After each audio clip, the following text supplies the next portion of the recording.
media.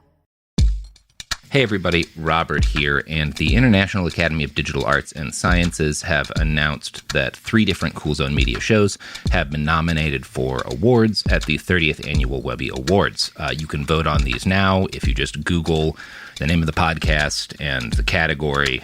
Behind the Bastards has been nominated in the Experimental and Innovation Podcasts category.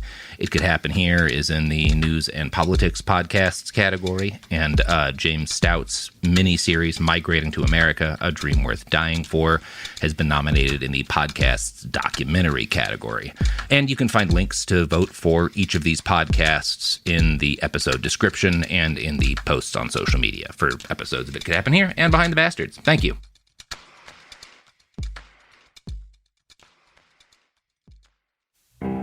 Welcome back to Behind the Bastards, everyone. I'm Robert Evans. This is a classy podcast about the worst people in all of history, always introduced by beautiful musical accompaniment courtesy of our guest, Greazy Wil. Imagine there's no bastards. It isn't hard to do. No cults or evil millionaires. No war crimes to review. Imagine all the podcasters. What would they even do? You imagine there's no Robert and no Sophie too. Nothing to hear every Tuesday. No pumps, no creams for you. Imagine all the people, nothing else to do. You may say I'm a dreamer, but this part has made it clear. The whole world is full of bastards, and they somehow persevere. Imagine there's no warlords or tech freaks running schemes. No poison gas dictators or libertarian dreams. Imagine all the time Robert would finally have free. You may say I'm a dreamer, but if the bastards were all through, then there'd be silence in the studio, and there'd be nothing left to review. That was beautiful, Will. Thank you. Yes, this was an entire composition by me. I reproduced this all because today we are going to be talking a little bit about the Beatles and about John Lennon and about Phil John Spector Lennon.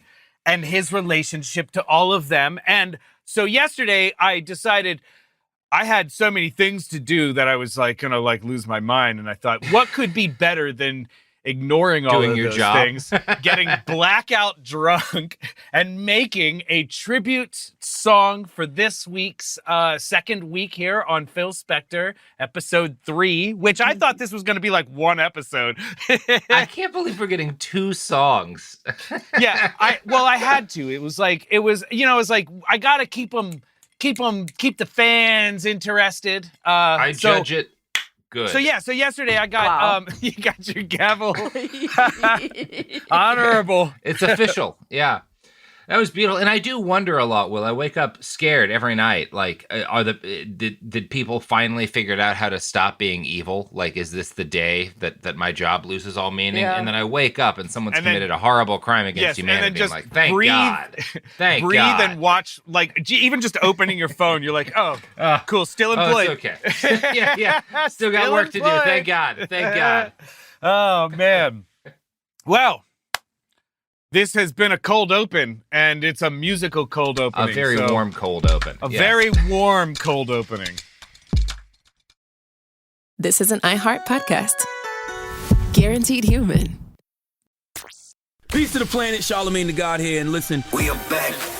The Black Effect Podcast Festival is back in Atlanta on April 25th at Pullman Yard. Yeah. And the full lineup is nuts. We got the Grits and Eggs Podcast, Deontay Kyle, and Big Ice Cup Cat. We got Club 520 with Jeff Teague and the gang. Yeah. Don't Call Me White Girl. Mona will be there. Keep It Positive, Sweetie with Crystal Renee. We got Reality with the King with Carlos King. And yes, Drink Champs will be in the building. Okay. Plus, you know we're going to have a lot of guests, so you need to join us. And we got the Black Effect Marketplace, the Picture Podcast, and everything you expect from the Black Effect Podcast Festival. Tickets are on sale right now. Go get yours at blackeffect.com/podcast festival. Don't play yourself, okay? Pull up.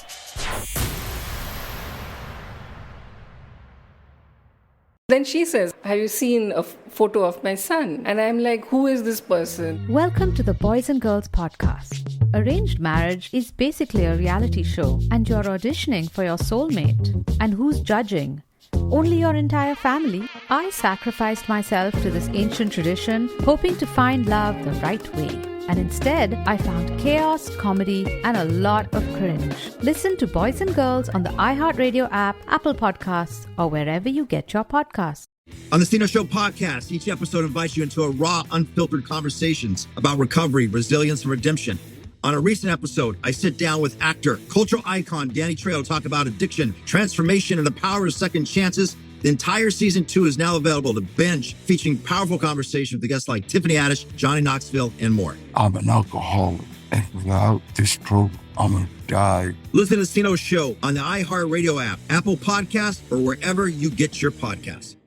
Hi, I'm Bob Pittman, Chairman and CEO of iHeartMedia, and I'm kicking off a brand new season of my podcast, Math and Magic, Stories from the Frontiers of Marketing. Math and Magic takes you behind the scenes of the biggest businesses and industries while sharing insights from the smartest minds in marketing. Coming up this season on Math and Magic, CEO of Liquid Death, Mike Cesario. People think that creative ideas are like these light bulb moments that happen when you're in the shower, where it's really like a stone sculpture. You're constantly just chipping away and refining. Take-Two Interactive CEO Strauss Zelnick and our own Chief Business Officer Lisa Coffey. Listen to Math and Magic on the iHeartRadio app, Apple Podcast, or wherever you get your podcast. We're hearing more about Phil Spector. If anyone notices that my robe is covered in hay, it's because I just fed the animals. It's a robe. If you'd have not said anything, I'd assume that was a regular winter jacket, but no, you're wearing a robe. No, it's a robe I got. Well, it's a robe I got at Caesar's Palace. They know I now don't when you steal remember them. buying this. Well, That's my favorite part. when we last left Phil, he and Ronnie had just been married, and he went to visit his mother, Bertha, literally the day of, right? He went to visit his mother, Bertha. Sure. Abusive as ever. Yes. Truly terrible. When he gets home, he's drunk as hell. Yeah. He starts Okay, screaming, sure. right? And he's all mad at Ronnie and everything because he believes she's taken his money. And Ronnie and her mother spend the night locked in her bathroom, hiding from Phil, scared, and they sleep in her bathtub, right? Okay. On her wedding night. That's how she spends her wedding night. Cool. That's romantic. So the next day, Phil wakes up, realizes he's a bastard, and changes all his ways. That's the end of the story. Okay, It's- good, great. Wow, you really put a lot of work into the song for a 6-minute long episode, but I appreciate it, Will. No, yeah, well, so I was Off we lying. You're So lying? Phil- No, not you. Yeah. Not Greazy Wil Phil Spector lying. went on to spend the rest of his life volunteering at a children's hospital. Yeah. Doing some with children. he's just kind of a shitty husband at this point, you know? It's like, I guess it's behind the shitty husbands. That's why I'm on. So far. Well, and also, he's fucked over a lot of women. He has. He has been horrible. He's a horrible person. Like, so his relationship with his mother is strained at best. He doesn't let her come into the studio at all. He doesn't like her being around at all. Sometimes she does show up at the studio, and she still calls him Harvey, which pisses him off, you know? She like refuses to ever call him Phil. Yeah. And that's weird. And she'll like randomly show up at the studio with like matzo ball soup and shit and be like, Phil, you need to eat. And he's like, no, I'm not turning down free away. matzo ball soup. I know, I would not either, but like, you know, whatever. Anyway, he's also probably consuming his weight in cocaine every day, right? So I'm imagining not much of an appetite. He's not really a drug user as much. He kind of looks down on drugs mostly. He looks down on artists that do drugs. Yeah. When he does get into the vices, it's mostly alcohol, you know, it's mostly that he's an alcoholic, but he's super Jekyll and Hyde with it all the time. Interesting. It's like he'll go through like this is his whole life. He does this like periods of sobriety and then periods where he's just getting lit all the time. But he's one of those guys. He's pissed by people like doing blow, smoking weed, like taking acid. Right. Yeah, he doesn't seem to really like. It's not really mentioned about weed, so I especially assume since like the Beatles and everything, he probably was fine with weed, but like definitely didn't like cocaine being around in the studio. He's not the cool party guy. Yeah. Yeah. By the time he married Ronnie, right, he's barely seeing his mom. But that's when his sister, around the same time, his sister gets committed to a psychiatric facility. And she will remain there for the rest of her life. So Shirley is gone from the story now. Phil will never talk about her ever.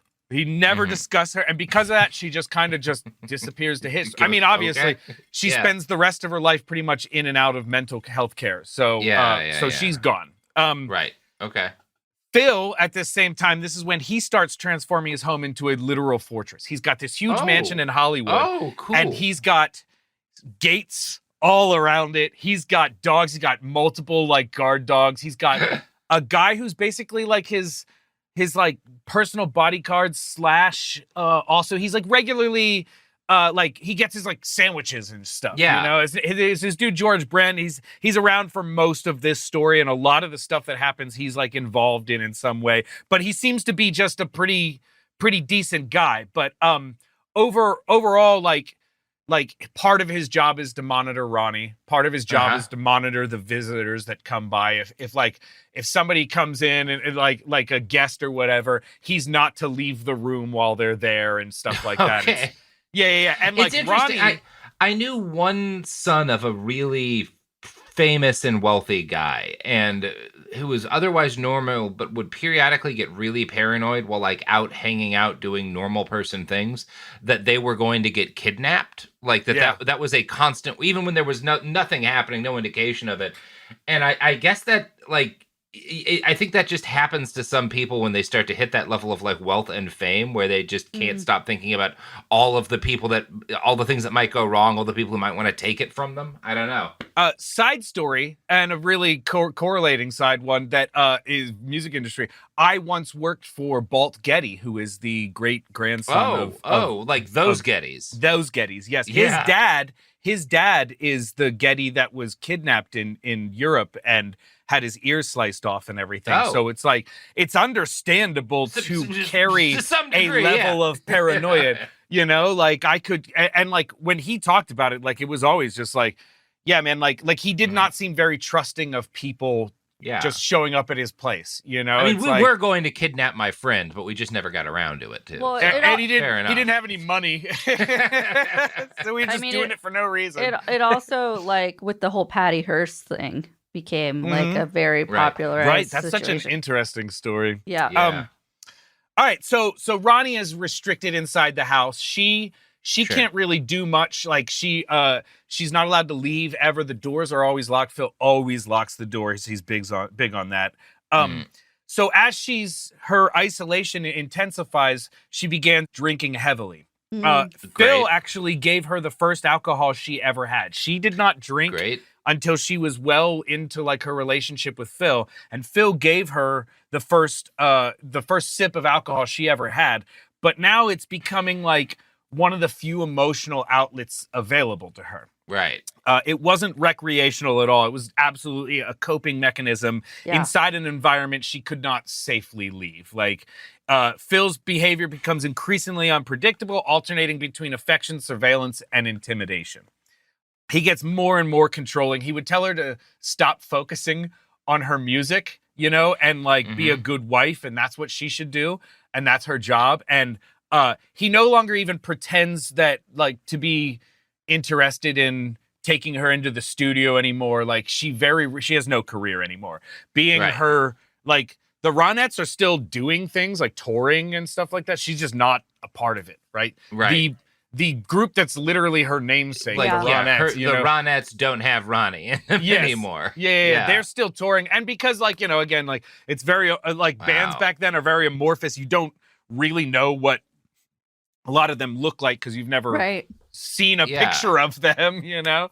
Sure. So no one else knows or whatever. But because she's drinking heavily, she would sneak downstairs. They had a bar, right? Because Phil's in the entertainment industry. People come over. Yeah, they have a bar, and but he would lock it up, and she would just come down and jimmy it open and drink all the liquor that's inside, and then and Phil obviously sees this or whatever. Sure.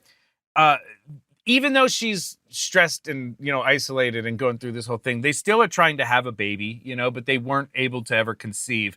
And the blame was always passed to her, despite, you know, Phil being half of that situation as well, you know? Yeah. Sensing that she was getting frustrated with life as a shut-in, in 1968, for her birthday, Phil bought Ronnie a Camaro. But even in the gift came the air of control. He had the car monogrammed with VS for Veronica Spector, so everyone would know that she's his possession, right? It's like because she's like a tag on a livestock ear or something like that. Yes, and she's like, you know, musically she's known as Ronnie, right? Mm-hmm. So for her to he starts calling her Veronica all the time, specifically as a measure of control. Like, you are not Ronnie anymore. You are Veronica Spector. You are Phil's wife, right? Wow. Whatever. Harvey, was that his real name? Harvey? Yeah. Wow. Yeah. Just the emphasis on really forcing her to like that in front of her face is interesting. Yeah. And speaks to some desperation on his part too. Mm-hmm. It's about to get even better. Yeah. All right. Good. So this is a quote from Ronnie from Be My Baby. Quote, "It might seem far-fetched that anyone would put that much energy into controlling someone else's life, but that was Phil. You've got to remember that the man was a genius, and he had nothing better to do with his life after he retired from rock and roll. So turning me into the perfect wife became his major project, just as making me into a #1 singer had been his goal 5 years earlier." So, you know, this is what he spends his time doing instead of music now, is just being... Maybe there's other things he could have done with his life, with his vast fortune and access to the halls of power and entertainment. Maybe other things. Okay. This next part is easily my favorite Phil Spector story. Like we're gonna get into. All right, so there's going to be some very troubling things and also some extremely hilarious things that all right, I'm going to tell you. All right, so understand that when we're laughing, we're also crying. You know, I want to make sure everybody knows that this is funny in retrospect, but at the time, I'm sure it was horrific and trigger warnings and all that shit. These are just the things you have to laugh about afterwards, because that's how else do you handle it? Crazy. So when showing her the brand new Camaro, he goes to the trunk and he pulls out an inflatable mannequin dressed exactly like himself. Ronnie is completely baffled about it. Yes. And he tells her, "This is for when you're driving alone, so no one will ever fuck with you." She realized that Phil has this dummy just to watch over her when he's not with her. Yeah. He's got a dummy. And like, she talks about it extensively. Like, it had like his face basically like on it, you know, like did you say it's a blow up dummy? Yeah. It's an inflatable dummy. and he's got it dressed exactly like him. Sure. Like he's got it, and he puts it in the seat, and she's like, he's got what tailored is this? clothes for the dummy. Yeah. Hey, why does the dummy have a gun, Phil? It's so funny, dude. Yeah, inflatable dummy with a gun. Keeps popping himself every I time. feel like it he's fires. trying to send a message, but I just can't figure out what it is. Phil the dummy, you shot himself in the head. I've never seen anything like it. So just 10 days later, and only 4 months after their wedding, Ronnie hired a lawyer to file for divorce. But fair enough.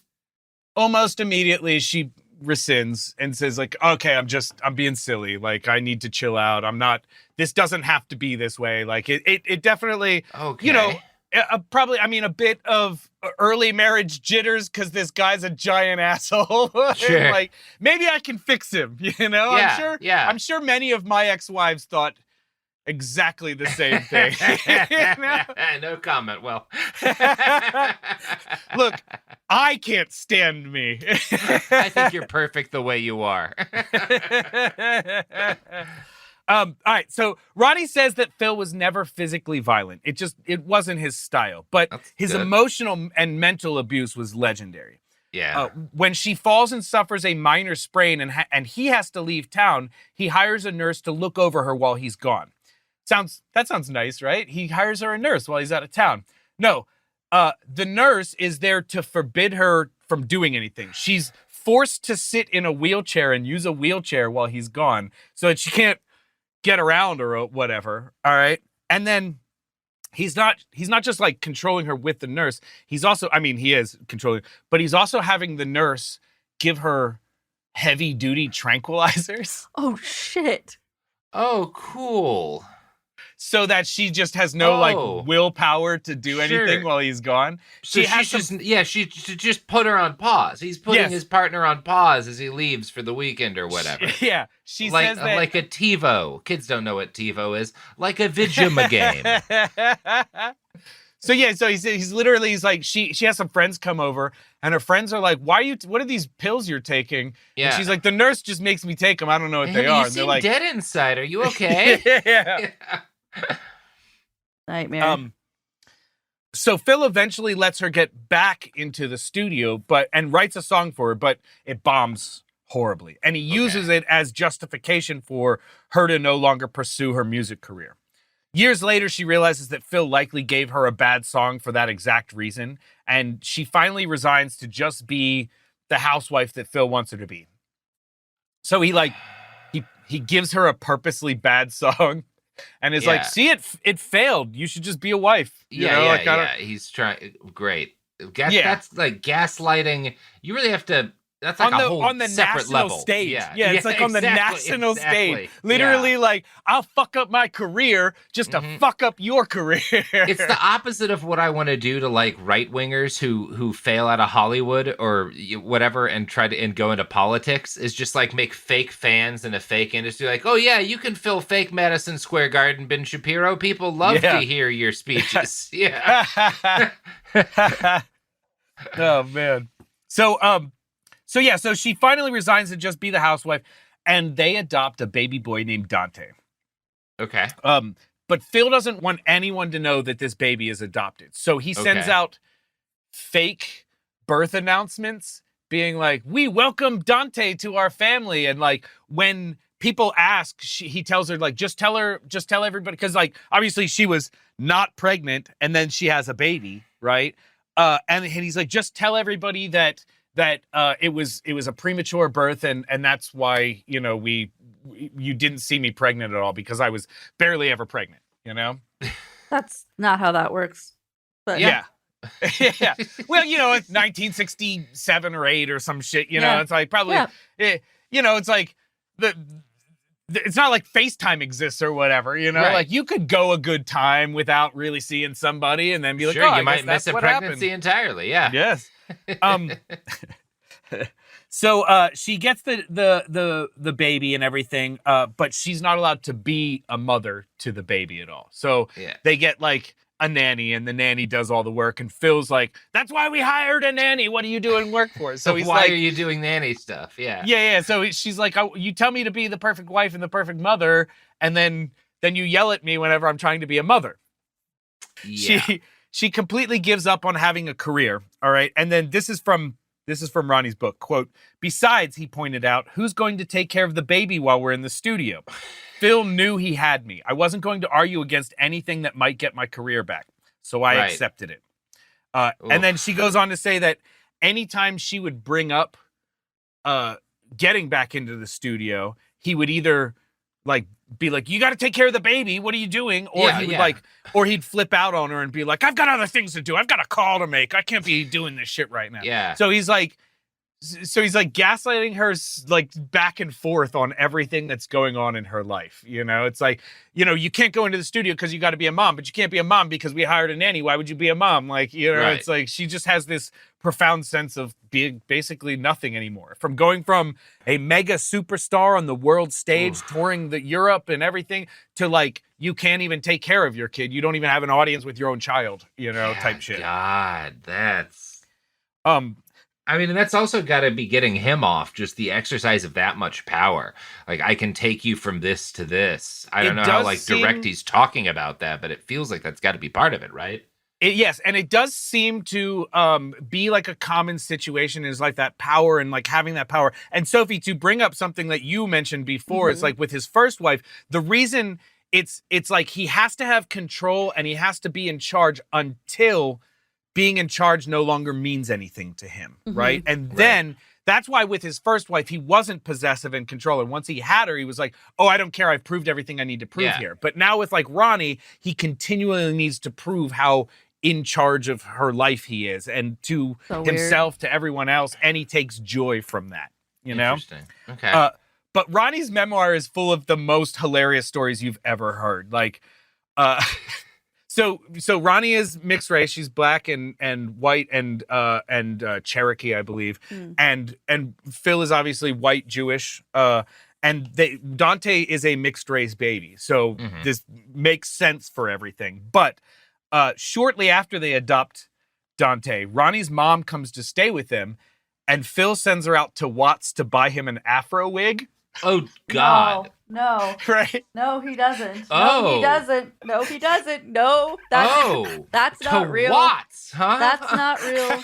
You're you're fucking with me. Late 60s, early 70s. He's go over to Watts. Watts was, if you don't know, that's where you would buy an afro wig for sure. It is where you get an afro wig. And listeners, Watts was famously the calmest place in Los Angeles in this part of the 60s. Nothing happened in Watts during this part of the 60s. No. Okay. So she has to go all over Watts looking for one, and she finally finds it, and she brings it back for Phil, and he loves it, and he starts wearing it all the time, dude, including... Oh, awesome. Including to a black church in Watts that he forces them to go to. He's like, "We're going to go to this black church in Watts." This man's gonna cause his own Watts riots. Wait. Okay, hold on. I misinterpreted what you were saying, and now it's even funnier because I thought you were saying he forced her to get that for the kid to wear. No. But no. He forced her to get that for Phil to wear. Phil to wear. Yes. Is there a picture? Yeah, afro. Is there a picture? So Ronnie says she's kind of bored, but Phil is loving it. He's... hallelujah! He's dancing around, and he's wearing a gun at the time. Oh my God! And everybody can see he's wearing a gun, and being the only white person in a very black church in Watts, dancing around and clapping and singing hallelujah and doing all this shit. Afro wig with a piece. Oh my God! I mean, can you even imagine this happening? He survived through the grace of people just being like, "Oh, that guy's crazy as fuck. There's something wrong with him." Yeah. It's so funny, man. So Ronnie, of course, continues to abuse alcohol because who wouldn't in this situation? Right. I don't even call that abusing. I would just call that that's dealing. Self-medicating. Yeah, you're just dealing. Self-medicating. Yeah. So she blacks out while driving her car and she wrecks her Camaro. And she doesn't get in any trouble, But Phil's That's then good. like, all right, well, you got to see a psychiatrist. And which she does right up until the psychiatrist says, also, hey, Phil, you should come in because clearly there's some other things going on that are, that are causing this stuff. There might be more to yeah. And he's like, no, I ain't doing that. He's like, and you ain't either. You ain't going to a psychiatrist. And so, and he tells her specifically, you're the one with the problems. Why would I go? Wow. Wow. What a perfectly shitty response, though. That is beautiful, Phil. Well crafted. Yeah. He tries locking the liquor cabinet, but she just pries it open. Yeah. He forces her into rehab, which she actually loves. I'm sure she does. She's like, rehab is the shit. They tried to make her go to rehab, and it was great. It helped her a lot. and she, because it's like, oh, I get to be away from Phil. I don't have to be around him anymore. Yeah. So now, anytime she starts this cycle, right, where anytime she just gets sick of Phil, she just drinks a shitload and gets put into rehab. And then she's like, cool, 2-week vacation from Phil, right? And then pops right back in. Oh, okay, fine, I'll come back. I can deal with him again, So she doesn't have an alcohol problem as much as she has a Phil Spector problem. Yes, completely. Just a Phil Spector problem. Gotcha. Speaking of things that will make you go to rehab, They tried to make me go. I have to go to rehab every time we do an advertisement because I'm addicted to our advertisements. I should probably go to rehab, but rehab is for quitters, says the t-shirt I saw at the state fair when I was 11. Yeah, exactly. That state fair taught you a lot. Thank you, carny parents. Come back and we'll learn some things you can't learn at a state fair, unless it's the Texas one. If you're watching the latest season of The Real Housewives of Atlanta, you already know there's a lot to break down. Portia accusing Kelly of sleeping with a married man. They holding K. Michelle back from fighting Drew. Pinky has financial issues. I like the bougie style of Housewives show. Now, I think it looks like it's going to be interesting. On the podcast, Reality with the King, I, Carlos King, recap the biggest moments from your favorite reality shows, including the Real Housewives franchise, the drama, the alliances, and the tea everybody's talking about. As an executive producer in reality television, I'm not just watching it, I understand the game. As somebody who creates shows, I'll even say this. At the end of the day, when people are at home, they want entertainment. To hear this and more, listen to Reality with the King on the iHeartRadio app, Apple Podcasts, or wherever you get your podcasts. This is Amy Robach alongside TJ Holmes from the Amy and TJ podcast. And there is so much news, information, commentary coming at you all day and from all over the place. What's fact, what's fake, and sometimes what the F? So let's cut the crap, okay? Follow the Amy and TJ podcast, a one-stop news and pop culture shop to get you caught up and on with your day. And listen to Amy and TJ on the iHeartRadio app, Apple Podcasts, or wherever you listen to podcasts. I feel like it was a little bit unbelievable until I really started making money. It's Financial Literacy Month, and the podcast Eating While Broke is bringing real conversations about money, growth, and building your future. This month, hear from top streamer Zoe Spencer and venture capitalist Lakeisha Landrum-Pierre as they share their journeys from starting out to leveling up. If I'm outside with my parents and they're seeing all these people come up to me for pictures, it's like, what? Today now, obviously, it's like 100%. They believe everything, but at first it was just like, you gotta go get a real job. There's an economic component to communities thriving. If there's not enough money and entrepreneurship happening in communities, they fail. And what I mean by fail is they don't have money to pay for food, they cannot feed their kids, they do not have homes. Communities don't work unless there's money flowing through them. Listen to Eating While Broke from the Black Effect Podcast Network on the iHeartRadio app, Apple Podcasts, or wherever you get your podcasts. Hi, I'm Bob Pittman, Chairman and CEO of iHeartMedia, and I'm kicking off a brand new season of my podcast, Math and Magic, Stories from the Frontiers of Marketing. Math and Magic takes you behind the scenes of the biggest businesses and industries while sharing insights from the smartest minds in marketing. I'm talking to leaders from the entertainment industry to finance and everywhere in between. This season on Math and Magic, I'm talking to CEO of Liquid Death, Mike Cesario, financier and public health advocate, Mike Milken, Take-Two Interactive CEO, Strauss Zelnick, If you're unable to take meaningful creative risk and therefore run the risk of making horrible creative mistakes, then you can't play in this business. Sesame Street CEO Sherry Weston and our own Chief Business Officer, Lisa Coffey. Making consumers see the value of the human voice and to have that guaranteed human promise behind it really makes it rise to the top. Listen to Math and Magic, Stories from the Frontiers of Marketing on the iHeartRadio app, Apple Podcasts, or wherever you get your podcast. And we're back. All right, so she's drinking. She's a drunk. She's going to rehab. She's a specter. She's addicted to Phil Spector. Yeah, and she's going to rehab. One night, Phil takes Ronnie down to the basement of their house.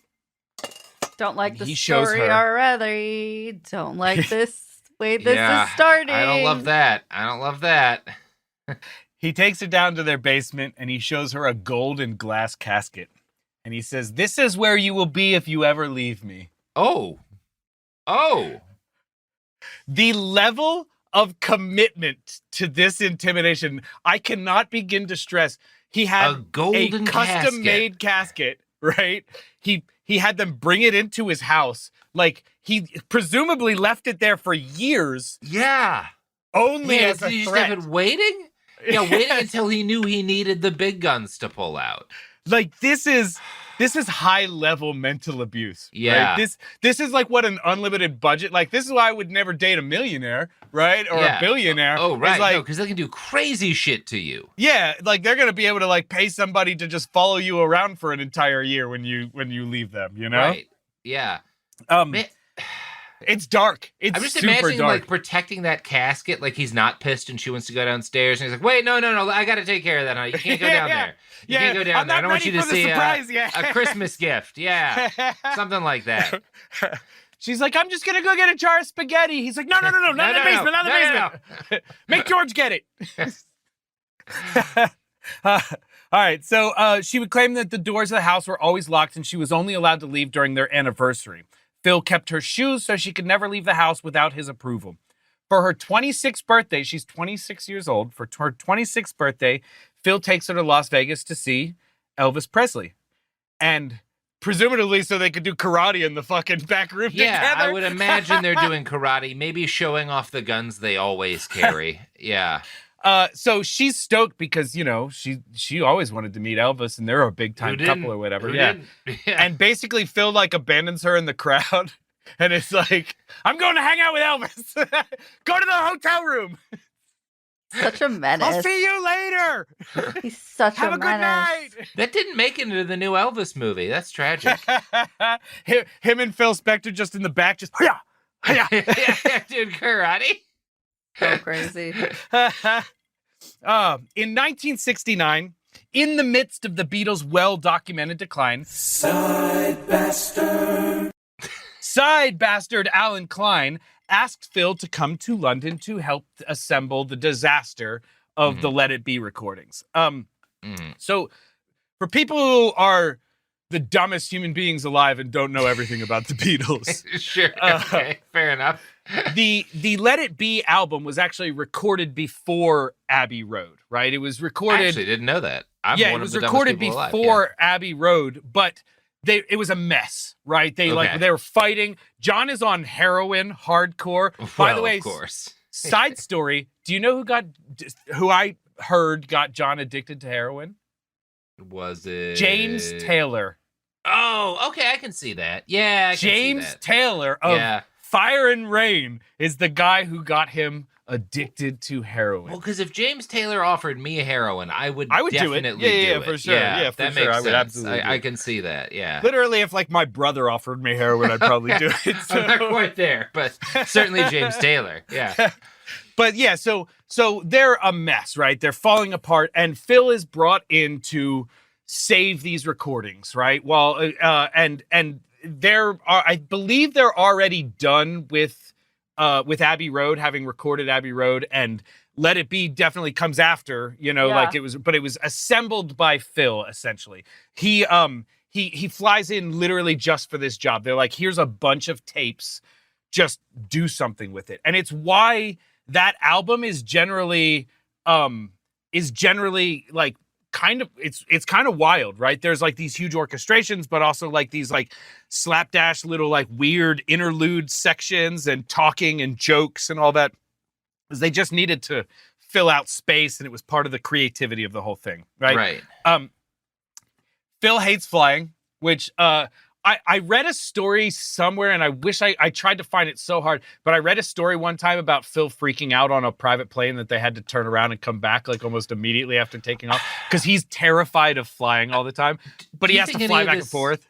Has to do with, I mean, do you think any of his fear is related to, I mean, like the day the music died, right? The famous plane crash that killed Buddy Holly and the Big Bopper, and right? Big Bopper and Richie. Yeah. So I wonder very, if that had very likely. I mean, like, I think there was a lot of musicians that died around this time in plane crashes. Sure. Otis Redding dies in a plane crash around this time, you know, like, and Phil feels every one of those deaths intimately. I think it's also a bit of like a control thing. I think Phil is a control freak in the truest term of a control freak. That makes total sense. So I definitely think that was a bit of what was going on. But I think also too, he just has a natural like fear of flying.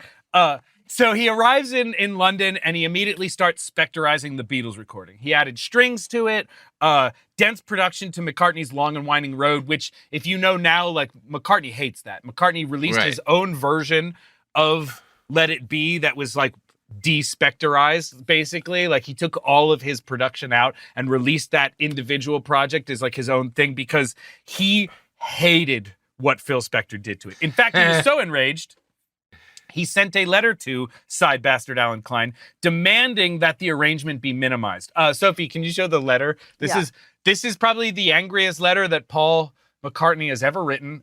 He says, "Dear Sir," this is to Alan Klein, "Dear Sir, in the future, no one will be allowed to add or subtract from recording of any of one of my songs without my permission. I had considered orchestrating the Long and Winding Road, but I decided against it. Therefore, I want it altered to these specifications." Gives a list of some stuff. One is strings and horns, voices, all noises to be reduced, vocal and Beatle instrumentation to be brought up in volume. 3 is harp to be removed completely at the end of the song. And 4 is don't ever do it again. Signed, Paul McCartney. Don't do it again. And this has to be like an unstoppable force and movable object thing, because like Paul McCartney, very rarely would anyone, I imagine at this time it's pretty rare for people to tell Paul McCartney other than other Beatles what to do. And the same has to be true of Spector. It does speak very highly of who Phil Spector is, that he managed to get away with all of this. Yeah. That he could do this to the Beatles, arguably the biggest band. It's 1969. They're the biggest band in the world. Yeah. This is their last album to be released collectively. And Paul would never work with Phil again, but both Lennon and Harrison loved him. Lennon and Harrison both loved him. Good. Thought he did a wonderful job. Well, not good, but there you go. Yeah. Makes sense. He's mad. Paul is so mad, but and a lot of people claim that he ruined the Beatles, right? But Let It Be sold 1.2 million in the first 2 days as a single, and it was the Beatles' final #1 in America, earning them a Grammy. So, you know, there's certainly. I honestly listened to Paul's. I listened to Paul's version of the Long and Winding Road versus Phil's. Maybe it's nostalgia that I just always feel that way, but Phil's just feels more correct for what's going on. It feels still very George Martin-y. It doesn't feel like they stripped the soul of the original, like, or the mid-decade Beatles albums, like the 66, 67 stuff. It feels real, right? Right. So I get what Phil was on, and I can respect that. I think it was still a really great album. There's some really cool stuff about it. So they finished work on Let It Be, and Spector set to work on another Beatles project, this time the solo effort of George Harrison. This is when Phil starts actually drinking again. Normally, he's the perfectionist in the studio, but George matched his perfectionist attitude, and he's scared he's not going to be able to compete with the other Beatles, right? Like Paul will release a record, or John, and it will overshadow him. So he makes his first record the record. Like I imagine he wasn't worried about Ringo, but yeah. Yeah, no one. I mentioned John and I mentioned Paul. That's what I said. You very clearly mentioned just John and Paul. Nobody's worrying about old octopus Look at- under the sea bullshit. Look, everyone, I figured out how to make a dimmer switch. I don't know why that's my Ringo. So this starts a Jekyll and Hyde personality with him. He would endlessly abuse studio personnel for his own humor. One night he gets so drunk he falls off his chair and hurts his arm, and then he can't go to sessions for like a few days. Classic. Also, who hasn't, right? Who hasn't? Who hasn't had to miss work for a day or two because you got drunk and fell? I've gotten suddenly ill and had to delay podcast recordings with Sophie, of course. For sure. Absolutely. For sure. It's because happened. we're adults, and that's Because what we're adults do. That's right. Eventually, he returns to America. He leaves George to finish the album. He kind of is like, And George complains that he's being inattentive, and he doesn't like that Phil is doing this, but he does, regardless, finish his record. And All Things Must Pass was released and spent 7 weeks at #1, and he's the first Beatle to chart post breakup. Right? Good for him. He is. I mean, All Things Must Pass is a banger of a record. It is. It is. Top to bottom, it's a no skip album. It's amazing, and it's nothing like the Beatles, which is the most interesting thing about it. Is like the fact that he put out a record that was not reminiscent of any of his work really with the Beatles in any way. Yeah. He was very Ravi Shankar influenced at this point in his life. He's into spiritual. He's literally doing Hare Krishna songs and stuff. You know, Yeah. So Classic. Yeah. for that to be 7 weeks at #1, pretty impressive. You know, it's a great Big album. deal. In September of the same year, John Lennon returned from America. He was staying in America. He returns from America, and he brought Phil into Abbey Road Studios to record what would become the Plastic Ono Band album. In contrast to Phil's previous work, he listened to John's direction and made a record of sparse arrangements. It perfectly matched John's words and the tone of the lyrics and everything.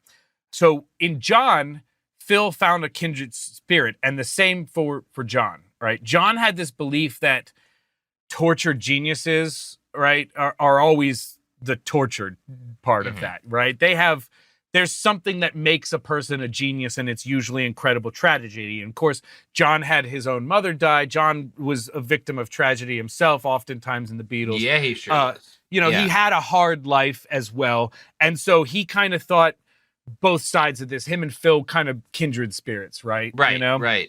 Yeah. And we're both kind of giant assholes to the women in our lives. This probably helps us bond. Yes, exactly. Yeah, I get you, bro. Yeah. I, too, am a piece of shit sometimes. So Klaus Vormann played bass on the George Harrison record and the John Lennon record, and he said there's a stark contrast of tone between Phil for George Harrison and Phil for John Lennon, you know? Interesting. And also, Mick Brown, who wrote the book Breaking Down the Wall of Sound that I referenced for a lot of this, he mentions that Phil got along with Yoko Ono really well as well. And he relates this a lot to the same thing as the way Ike Turner gave Phil his space to work when he was working with Tina. You know, it was like he was so respected that even the controlling member of their lives was like, yeah, let Phil do his thing, you know? Huh. Yeah, that does say a lot. That says a lot, you know? Like that's those people are famously controlling of the others' careers, you know? So in the meantime, Ronnie is in New York. She thinks her career is over, and Phil flies her out to London and says, hey, actually, George wrote a song for you. He wants you to sing it.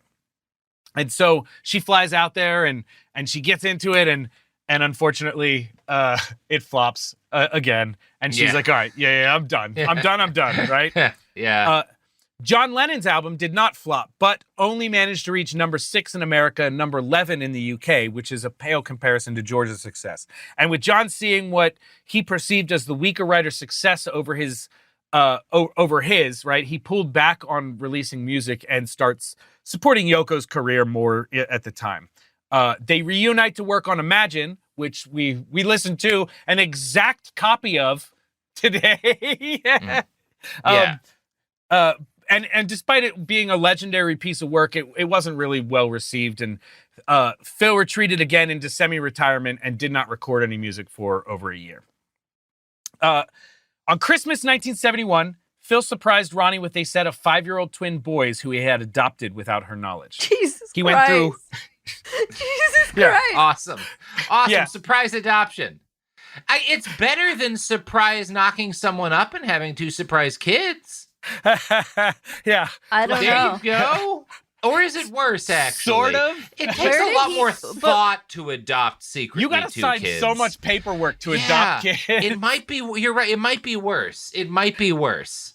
I'm coming back. She thinks they're adorable, but she doesn't really want anything to do with them because, his behavior is becoming increasingly erratic. He's worse and worse all the time. Mm-hmm. Her whole life is just story after story of horrible things. Like, Right. I could do an entire episode just on Ronnie Spector and the horrible things that happened to her. Yeah.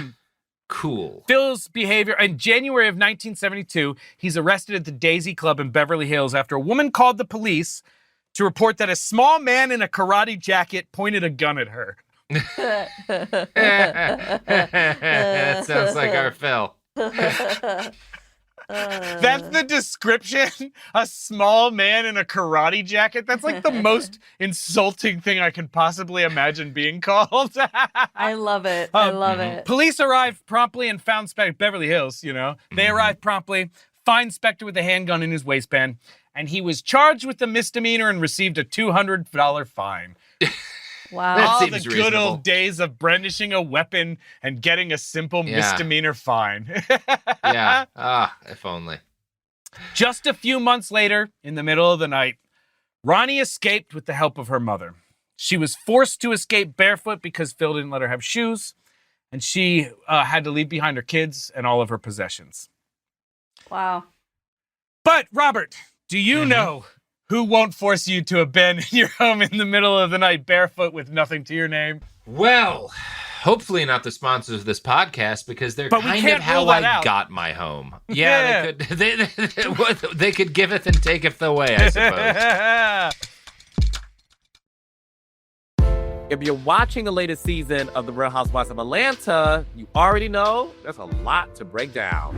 Portia accusing Kelly of sleeping with a married man. They holding K. Michelle back from fighting Drew. Pinky has financial issues. I like the bougie style of Housewives show. I think it looks like it's going to be interesting. On the podcast, Reality with the King, I, Carlos King, recap the biggest moments from your favorite reality shows, including the Real Housewives franchise, the drama, the alliances, and the tea everybody's talking about. As an executive producer in reality television, I'm not just watching it, I understand the game. As somebody who creates shows, I'll even say this. At the end of the day, when people are at home, they want entertainment. To hear this and more, listen to Reality with the King on the iHeartRadio app, Apple Podcasts, or wherever you get your podcasts. I feel like it was a little bit unbelievable until I really started making money. It's Financial Literacy Month, and the podcast Eating While Broke is bringing real conversations about money, growth, and building your future. This month, hear from top streamer Zoe Spencer and venture capitalist Lakeisha Landrum-Pierre as they share their journeys from starting out to leveling up. If I'm outside with my parents and they're seeing all these people come up to me for pictures, it's like, what? Today now, obviously, it's like 100%. They believe everything, but at first it was just like, you gotta go get a real job. There's an economic component to communities thriving. If there's not enough money and entrepreneurship happening in communities, they fail. And what I mean by fail is they don't have money to pay for food, they cannot feed their kids, they do not have homes. Communities don't work unless there's money flowing through them. Listen to Eating While Broke from the Black Effect Podcast Network on the iHeartRadio app, Apple Podcasts, or wherever you get your podcasts. Hey there, folks. Amy Robach and TJ Holmes here. And we know there is a lot of news coming at you these days, from the war with Iran to the ongoing Epstein fallout, government shutdowns, high-profile trials, and what the hell is that Blake Lively thing about anyway? We are on it every day, all day. Follow us, Amy and TJ, for news updates throughout the day. Listen to Amy and TJ on the iHeartRadio app, Apple Podcasts, or wherever you listen to podcasts. Hi, I'm Bob Pittman, Chairman and CEO of iHeartMedia, and I'm kicking off a brand new season of my podcast, Math and Magic, Stories from the Frontiers of Marketing. Math and Magic takes you behind the scenes of the biggest businesses and industries while sharing insights from the smartest minds in marketing. I'm talking to leaders from the entertainment industry to finance and everywhere in between. This season on Math and Magic, I'm talking to CEO of Liquid Death, Mike Cesario, financier and public health advocate, Mike Milken, Take-Two Interactive CEO, Strauss Zelnick.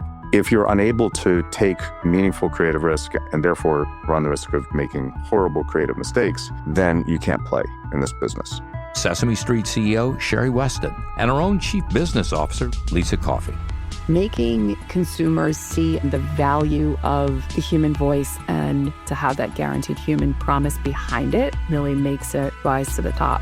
Listen to Math and Magic, stories from the frontiers of marketing on the iHeartRadio app, Apple Podcasts, or wherever you get your podcast. And we're back. I'm taking control of this whole situation. All right. I love it. So, All right. when we last left our hero, his wife, Ronnie, had escaped into the night with no shoes and fear for her life. She filed for divorce, and surprisingly, Phil walked away completely amicably and gave her everything that she asked for. Okay. Weird. Psych! Psych! Oh, okay. I got You did get me for a second. You did.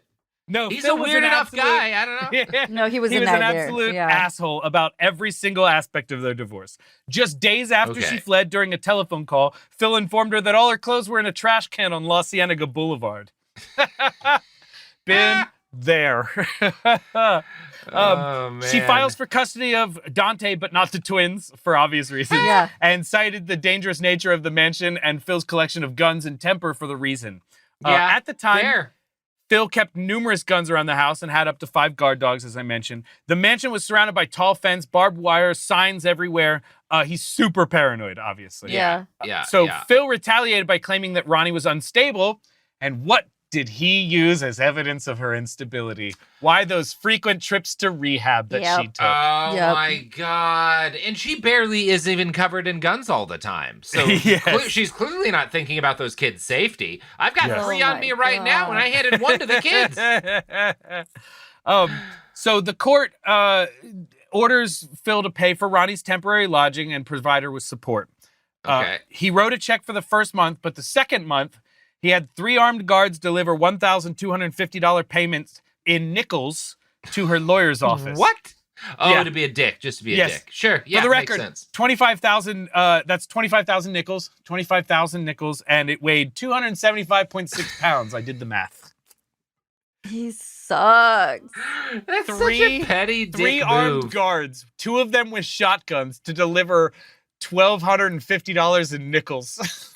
Now, look, have I been petty before? Have I, for example, been treated badly at a private gym that I went to and mailed them a box that exploded into glitter? Sure.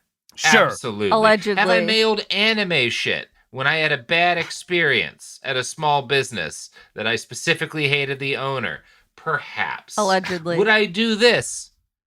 Well, maybe. Maybe. Yeah, I might actually do this. Maybe. This again, you know, Maybe. it's like, This sounds pretty funny. You know? Yeah, I do I just think hope about I this never all owe the time. anyone that much money. Yeah, but here's the fun. To me, this is the funniest thing, right? Right. Because, like, I mean, I didn't do the math on what the quarters or pennies situation was, but he chose nickels, right? He could have chosen dimes. Yeah. He could have chosen pennies. He had pennies options. would have been way more. I assume that he was like, okay, well, that's a lot of pennies, right? And he was like, maybe too much. And they were like, well, actually, if you do Yeah. that, we're gonna have to have 4 armed guards. And he was like, that's I a wanna waste pay of for money. that. Yeah. At the beginning of August, at the behest of her lawyers, Ronnie checked herself into psychiatric care and spent several weeks there. Then on September 14th, her lawyers were called to the Beverly Crest Hotel to deal with her in an intoxicated condition. Heavily with the finger quotes here, right? Intoxicated condition. She was lit. Okay. She said she drank a lot and she was just screaming in the lobby, right? Yeah. Probably. Okay. A few days later, they're called again when Ronnie nearly killed herself after passing out with a lit cigarette and setting the bed on fire. Oh my God. She drank a full 5th of vodka by herself. Oh, honey. And then said she was getting a little nap Yeah. with a cigarette. She was unharmed, fortunately, Good. you know, for the most part, but she didn't have to go to the hospital and everything. That's good. That did kill a lot of people back then. Yeah. You know, but obviously she's going through this is taking Yeah. its toll on her for sure. Side note, that's part of why they changed how they made both beds and like couches. There's new fabrics they use on all of those because of how many people burnt to death smoking in bed and on the couch. What do you mean, Robert? You mean that all those spontaneous combustions that just stopped recently might have been a manufacturer's issue? The eternal mystery. What caused the human combustion? Well, was he it was all a of the lifelong smoking? smoker. Was it all the smoking? Was it smoking next to cocktails that were just pure liquor? I don't know. Weird to say. Crazy how that happens. Yeah. So, right after this, she tries to fire her lawyers, right? And end her divorce proceedings, right? But in one of the rarest moments of lawyers being amazing people, they refuse to be fired. They say, we don't think that you are making sound decisions. This is not what you want. Our conversations with you have said that this is not what you want. You are under mental distress right now, and we want to make sure that you continue with this divorce proceeding because this person is bad for you. And she does, and she rehires them or whatever the hell, and they move on. She reversed course again, continues with the divorce. It takes another 18 months to finalize the divorce. She received a $25,000 payment in addition to $2,500 a month under the condition that she never disparaged Phil in public. She also Phil would receive control over her master recordings and most of the publishing leverage and the ability to limit Ronnie's access to her own hits. That's fucked. That's fucked up. That's fucked. Yeah. I mean, it hasn't been great before, but that's really bad. He takes away her ability to make money, making her dependent on his money. Yeah. Right? And then also she has no control, so he can do whatever he wants. And it kind of robs her too, like not just of her money, but of like her future. The things probably some of the stuff she's proudest of, like this stuff that she made that was hugely successful and influential. She has no control. Like that also has, as a creative, that's like another knife. Yep. Yes. She's got a lot of knives in her. Absolutely. Yeah. So he has to send her a check every single month. And every single month, she doesn't get custody of the children. And he has to send her a check every month. And every single month, he sends her a check. And he writes, "fuck off" on the back. So she has to write her name underneath. So it says, "fuck off, Ronnie Bennett," every single time she cashes a check. This man Tom could give Petty. classes. Like fucking smallest man in the world. I have never ever heard of this level of pettiness in a relationship. Dude, super petty. Yeah. Super petty. But Ronnie's free, and she's out. She looks back on this, it's like she says she escaped their divorce. And she was happy to escape it with her life. Like she was happy to be done. Yeah. So shortly after the divorce, Spector was brought in again to work with John Lennon. Things had been extremely rough for John Lennon in the years following the Beatles breakup. He's fighting the government for his right to stay in America. He's fighting his bandmates. He's fighting his wife for money. Like everybody is fighting for his money, right? Yeah. In one of the strangest situations ever, Yoko sensed that John was working towards cheating on her, and rather than lose him completely, she opted to pawn him off on one of her friends. May Pang interesting. is I her didn't name. know any of this. Yes. So it's basically a sanctioned affair, right? It's like, you're gonna do this anyways. Let's just, May, will you just like be his little fling for a while or whatever? He's living outside of his means, but he convinced the label to give him $10,000 to record an album of standards, and he enlists Phil to produce. So when he worked with John previously, he's on their turf and he's got to do their things, right? But now they're in Los Angeles and he's doing his thing, right? So he brings in his favorite musicians, including the sons of his idol, Barney Kessel. Remember Barney Kessel, who his mom embarrassed him in front of? Yeah. He brings in his kids, right? They come in and play on this record. We're going to talk about them in a minute. He developed a joy for amyl nitrates. Robert, you a big fan of amyl nitrates? Like poppers? Yeah, they're poppers. That's right. Who doesn't love a good amyl nitrate every now and again and again and again? May Pang remembers that he just smelled like old socks all the time. Is it because he's huffing them out of socks? No, I don't know. But she just That's says one he way to smells do like him. old Yeah. socks. Okay. Or VCR cleaner, I guess. I don't know. Anyway, Head he'd cleaner, show up yes. wearing a holster, right, with a gun in it. He'd show Sure. up and he'd dance around with his guns off. He's 35 at this point, right? Yeah. It's like he's a grown ass man. He's a grown man. Yeah. John would drink vodka straight from the bottle, and because he's depressed. And Yeah. Phil would drink this wine called Manischewitz, which is basically like it's like a Jewish ceremony wine, you know? Right.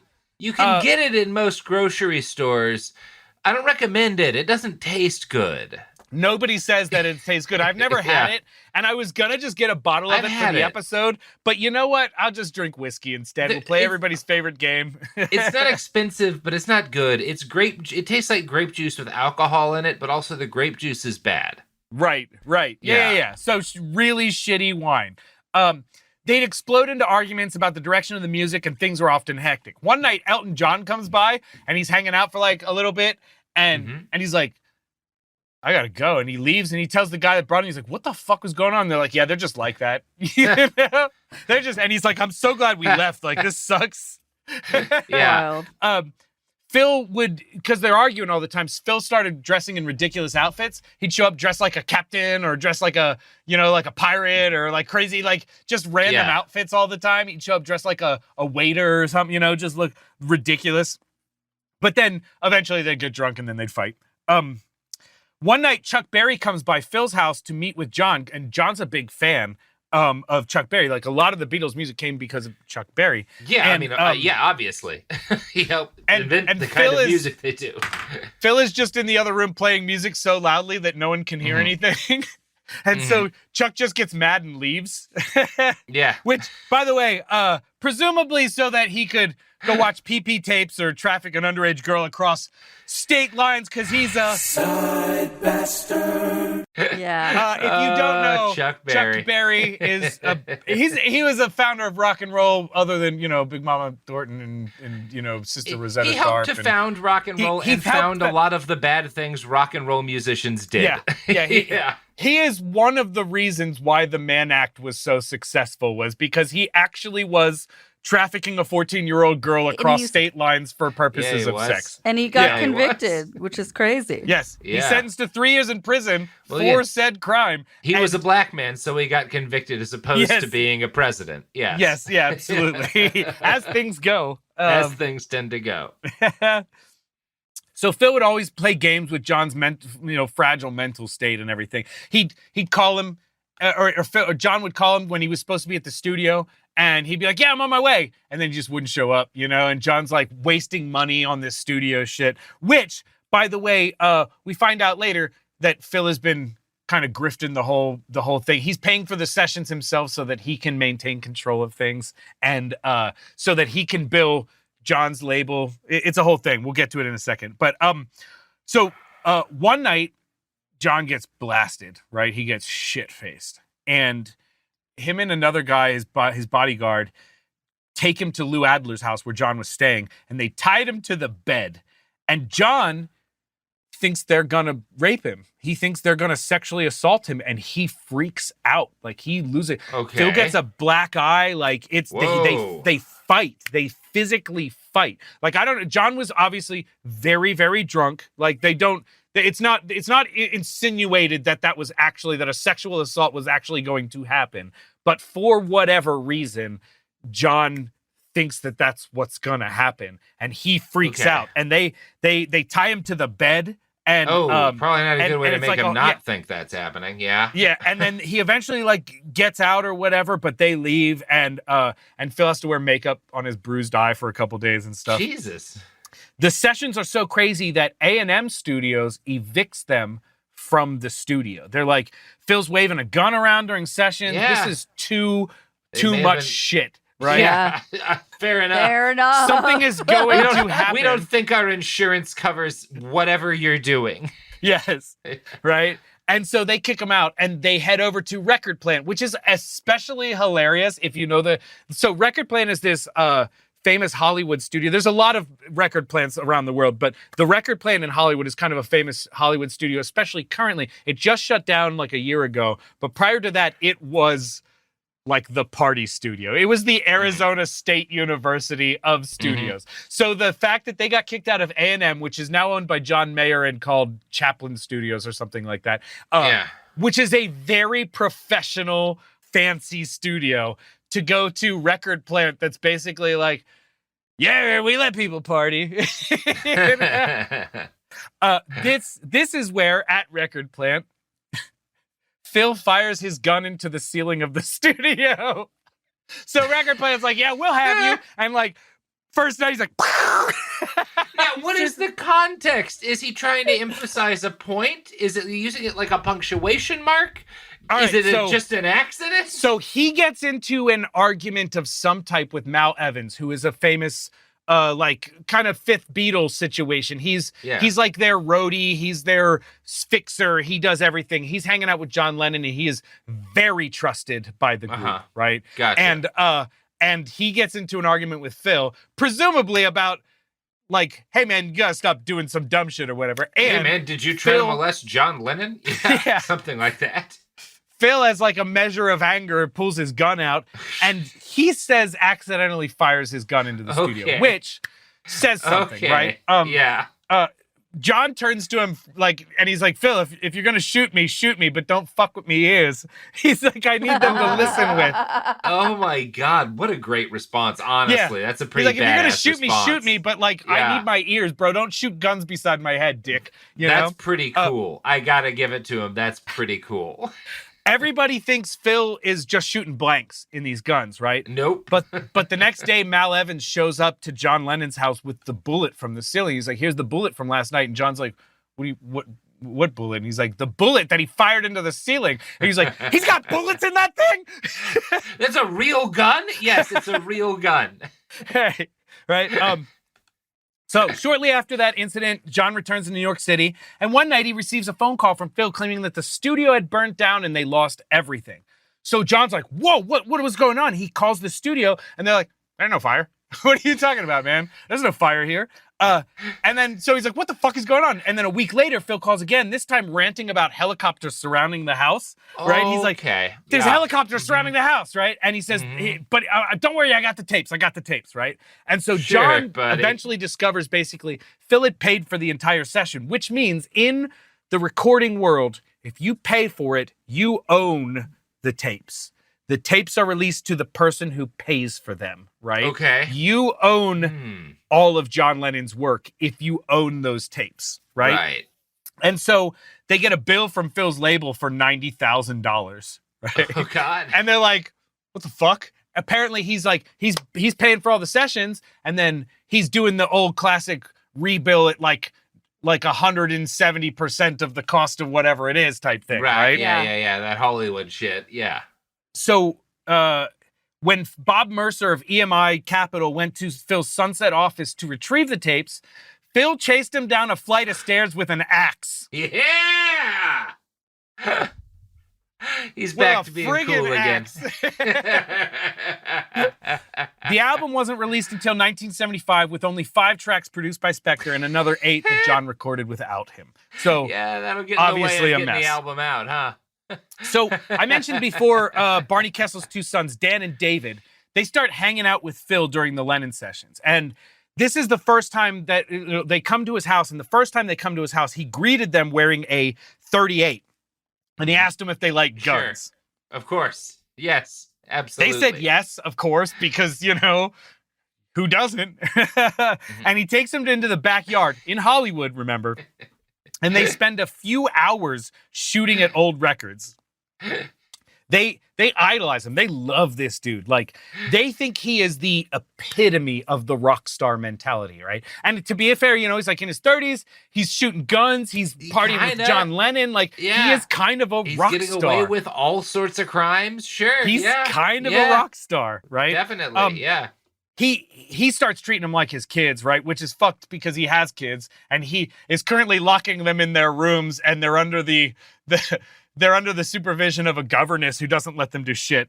Right. Meanwhile, he'd take the Kessels to Muhammad Ali fights and even took them to Vegas to see Elvis and brought them backstage after the show to hang out, which is super fucked because he just didn't take Ronnie backstage. Right. Not his wife, of course. In their eyes, Phil can do no wrong. They love him, dude. They to this day, they always like, hey, Phil was the best, right? You know, he's a legend at this point. You know, he's a legitimate legend. So he's veering out of control with his drinking and his relationships. At one point, this writer, Roy Carr, is brought to LA from London with the task of writing a book about him. One night, in between telling fantastical stories like Bruce Lee was my bodyguard once and how he had worked as an undercover agent in Paris. Sure. Spector announced that he needed to pee, and he gets up and walks out, only to come back wearing no shirt and a revolver in his waistband and playing the accordion. Right? So one thing we've learned about him is that no matter what he is or isn't wearing, he will have a gun. Like, He's that's just a always guarantee. got a gun on him. Always got a gun on him. Always got a gun on him, and he's always doing something wild. He's like Frank from Always Sunny. Yes, very much. Picture him as Skinny Frank, a very little man with a gun. He's a very little man with always. So I started blasting him. Just ready to shoot.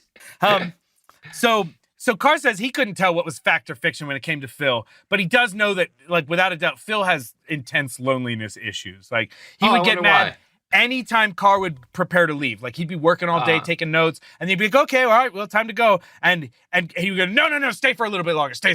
Don't leave. So he believes that Phil is even following him around town. One night, Phil's assistant was sent to pick him up, and they get in the car, and she looks in the rearview mirror, and she sees Phil and the Kessel brothers in a Cadillac with shotguns.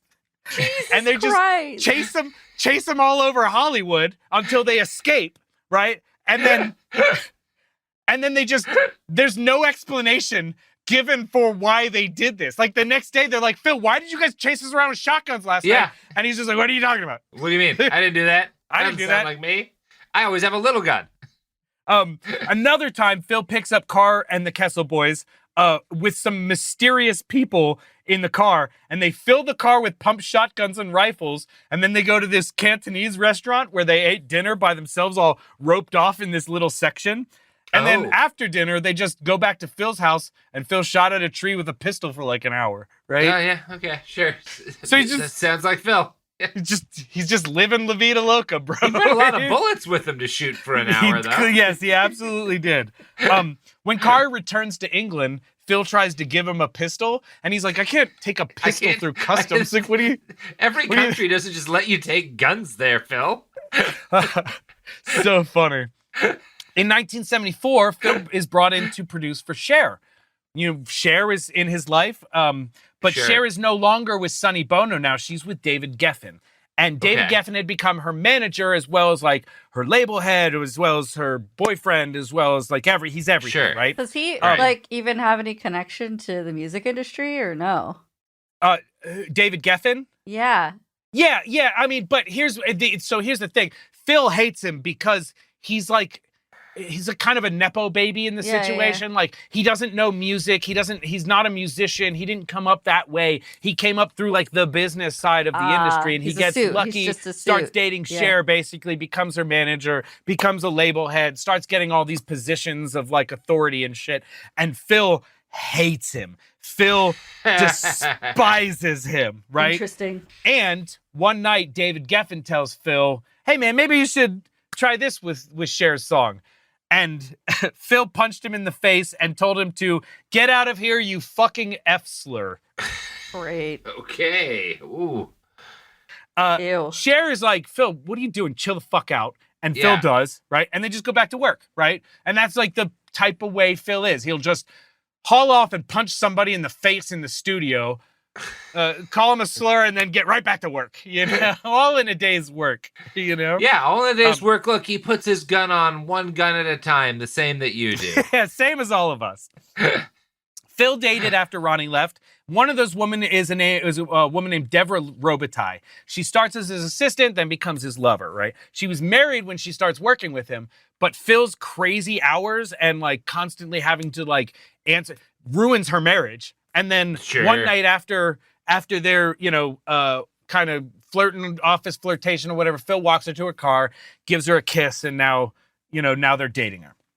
But he's always mistreating her. He'd be super sweet and loving, and then all of a sudden begins screaming and calling her name. One night during an argument at dinner, he dumps a bowl of noodles on her head.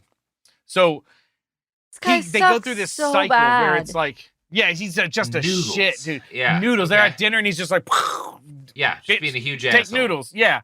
And so she He get mad. noodled her noodle. Sorry. So he'd get mad. Boo, that dad joke sucked. Yeah. So she'd get mad and quit, and then he'd send her like a dozen roses, and she'd, forgive him and come back, and it just keeps kind of doing this, right? It's this like constant, like revolving door of Phil Spector where he does something shitty, and then he gets super mad, and they have a big argument, and then he apologizes the next day, or makes no mention of it whatsoever. Like sometimes he'd do horrible things, and then just the next day he'd be like, "What are you talking about? I didn't do that." I don't know. That doesn't sound like me. Yeah.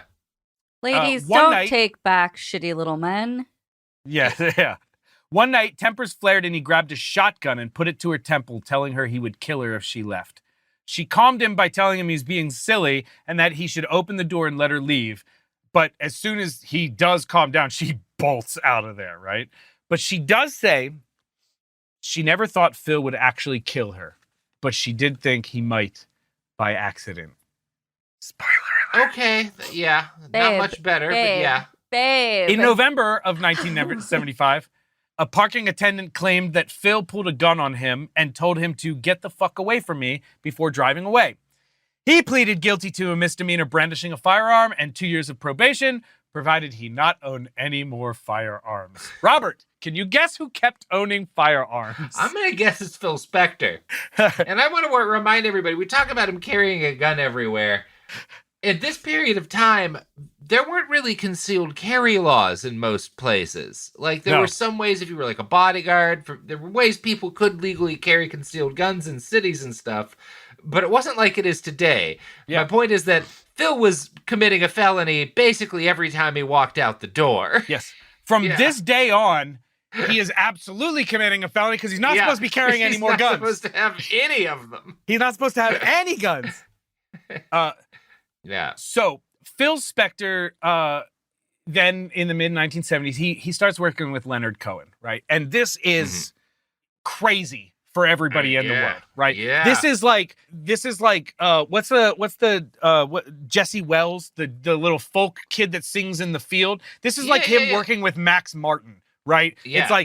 It's like what? Why would he be with like a pop producer? This doesn't make any sense. It's so a weird everybody's pick for like. Cohen. Already thinks it's kind of strange, right? But Spector thinks like, hey, maybe this will be like a really crazy inspired thing. So they make the 1977 album Death of a Ladies' Man. The sessions quickly deteriorated into chaos, fueled by Spector's alcohol abuse, erratic behavior, and obsession with dominance inside the studio. Cohen later described Spector as volatile and deeply intimidating, recounting an incident in which Spector allegedly pressed a loaded gun against Cohen's head during a recording session and declared, "Leonard, I love you." Cohen responded, "I hope you do." So all these rock stars have the coolest responses to Phil Spector putting a gun to their head. Really funny. You know? Yeah, and honestly, of all the rock stars I expected to be cool with a pistol pointed at their fucking skull, Leonard Cohen's got to be top of the list. Yeah. In another incident, Spector pulled a gun on the violin player, Bobby Bruce, which, by the way, the violin player, like, yeah, I pulled a gun on the guy violinist. that was, I was pulling a gun on a daycare teacher, man. Yeah. Like, you're like That's the most a innocent separate person crime. you can find. It's like there's extra bad that this guy went to school, man. It's like a gang enhancement thing on your sentencing where, no, you pulled a gun on a violinist, that's an extra 5 years. Yes, absolutely.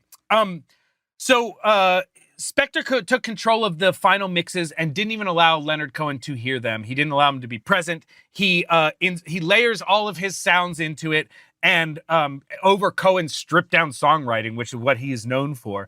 Yeah. And they made a record that Cohen doesn't even stand on himself. He doesn't think that it's very good.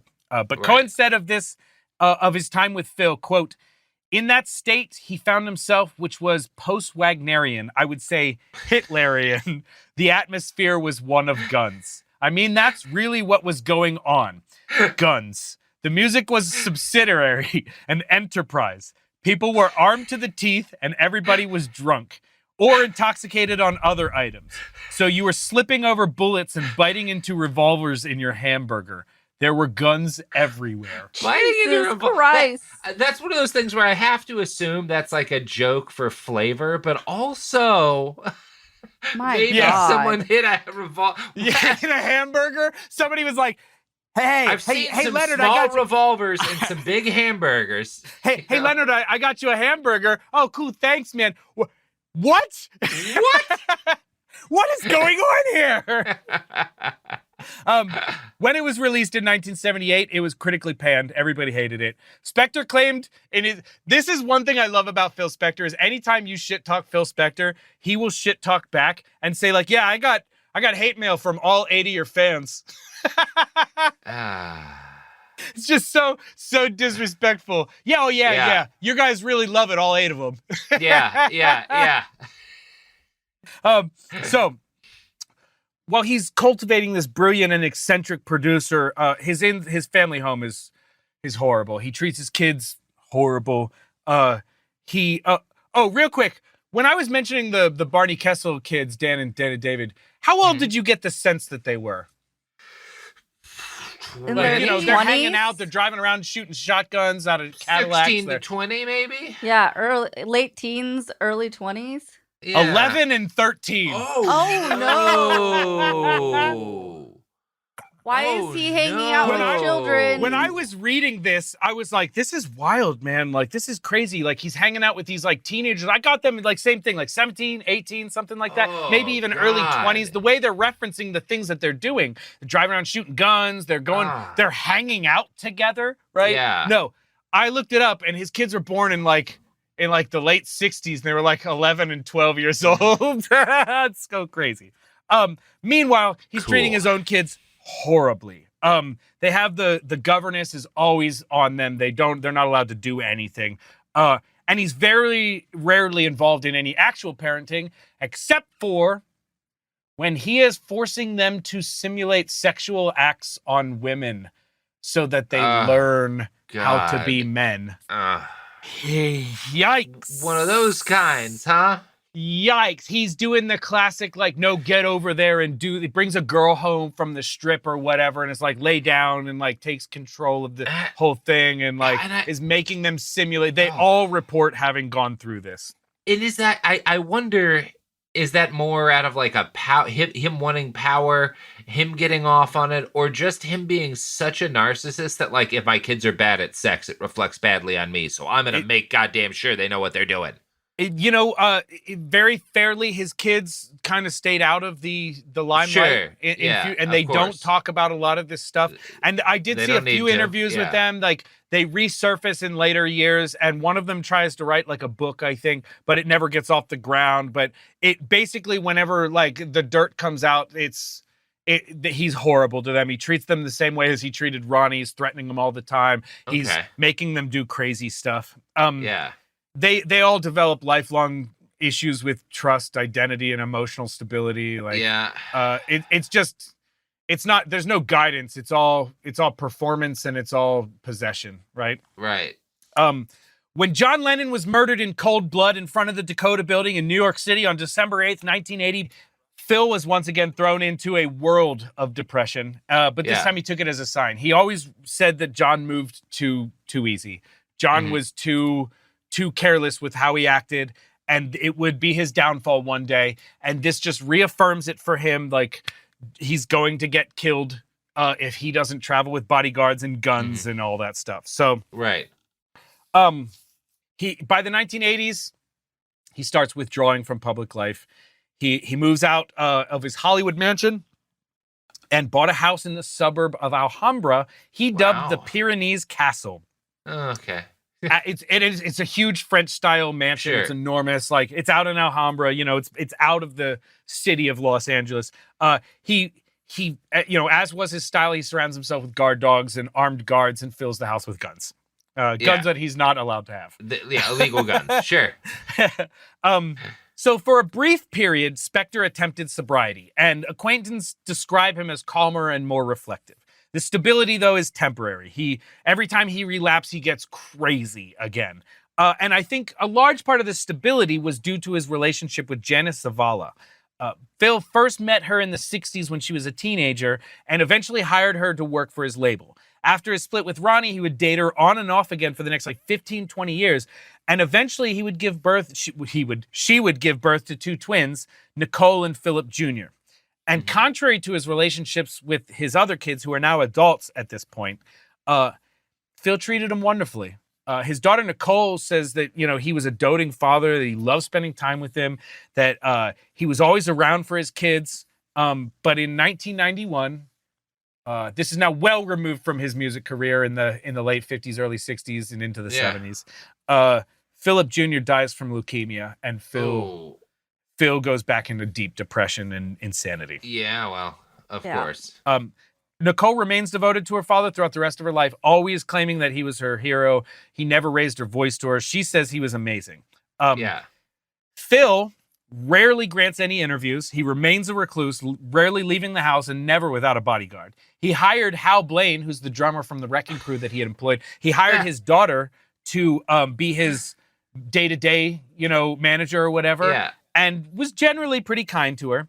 And everything's set for Phil to just ride off into the sunset and be forgotten as Clearly as that's a what nobody. happens, right?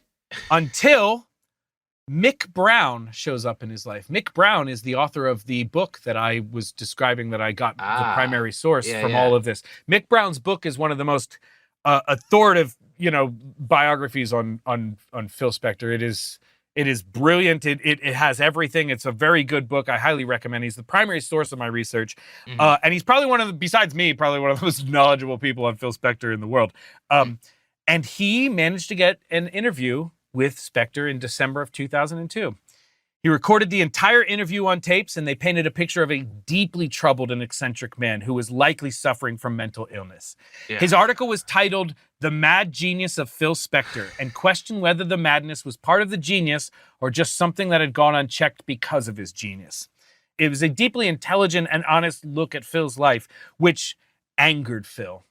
He broke what many said was a decade of sobriety and began drinking and acting erratically again. On February 2nd, 2003, just 2 weeks after the article came out, Phil Spector began his evening at Dantana's, a long-standing Hollywood restaurant and bar known for attracting entertainment industry regulars. He took a high school friend out for dinner and began drinking heavily before taking her home, and then returning to Dantana's and starting to drink with his waitress from the night. Oh, boy. He was heavily intoxicated by the time he left for the House of Blues in Hollywood. Yeah, when you leave with your friend and then come back to keep drinking with the waitress, that implies a level of drunk that is, But if you're gonna do it, it's at Dantana's. If you've ever been it's to at Dantana's, hit the troubadour for a little bit. It's a good night. Sure, baby. So it was then that he would begin his fateful interaction with the hostess of the Foundation Room in the House of Blues, Lana Clarkson. And this is the end of this episode. We are about to get into one of the most storied and important nights in musical history. But for now, we are gonna plug our pluggables, which I have a podcast. It's about music stuff. It's the most poorly produced podcast in the entire world. We need a Sophie so bad. Like, we would crush with a Sophie, but we are incapable of doing things ourselves, so we just forget to do it. But I do have a podcast. It's called That Sounds About Right. I have a recording course that teaches you the principles of recording, and I have a label. And by the time this song comes out, our very first artist on the label will release her single. So please check that shit out. Her name is Violet Lux. The link will be in my bio, Greazy Wil, on Instagram. It'll be all over the place. But I am a rebel of the music industry, and I need your support. So love me and care for me. And also, you are on all sorts of the internets, as I write. Okay. That's right. And you also sell merch at places. Some places, probably, presumably. We're both Googleable. Just be an adult and use Google, man. Get those Do you know what I think is interesting? Everybody keeps discussing about how, ChatGPT uses like a tablespoon or a teaspoon of water every time you search. Nobody is mentioning that Google is automatically using AI to search your answers. So Googling now is also using that same amount of water. Let's be mad about everything.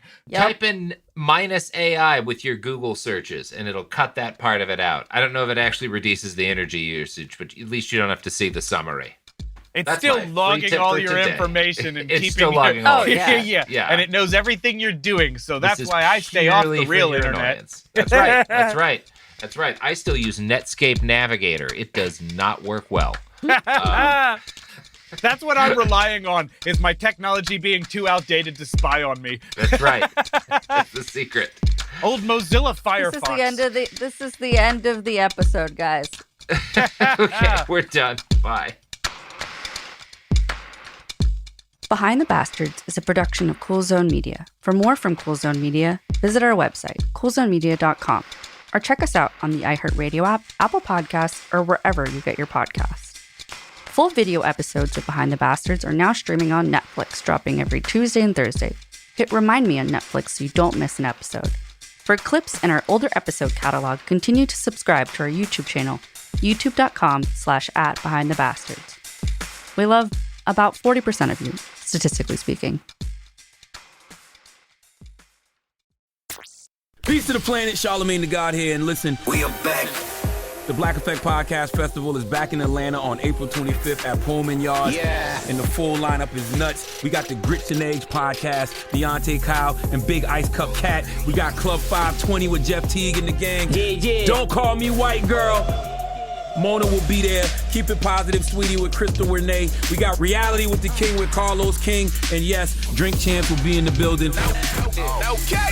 Plus, we're going to have a lot of guests, so you need to join us. And we got the Black Effect Marketplace, the Picture Podcast, and everything you expect from the Black Effect Podcast Festival. Tickets are on sale right now. Go get yours at blackeffect.com/podcast festival. Don't play yourself, okay? Pull up.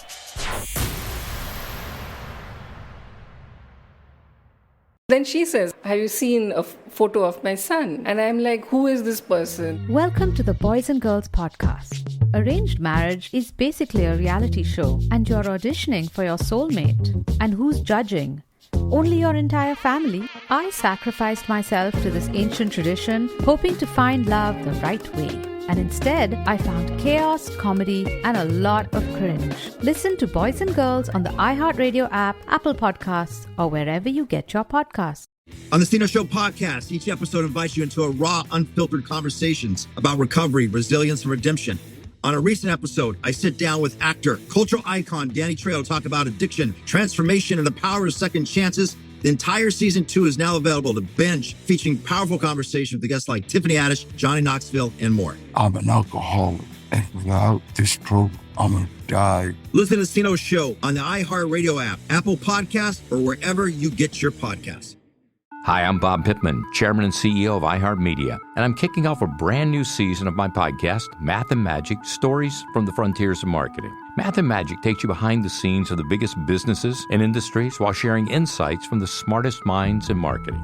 Coming up this season on Math and Magic, CEO of Liquid Death, Mike Cesario. People think that creative ideas are like these light bulb moments that happen when you're in the shower, where it's really like a stone sculpture. You're constantly just chipping away and refining. Take-Two Interactive CEO, Strauss Zelnick, and our own Chief Business Officer, Lisa Coffey. Listen to Math and Magic on the iHeartRadio app, Apple Podcasts, or wherever you get your podcast. This is an iHeart podcast. Guaranteed Human.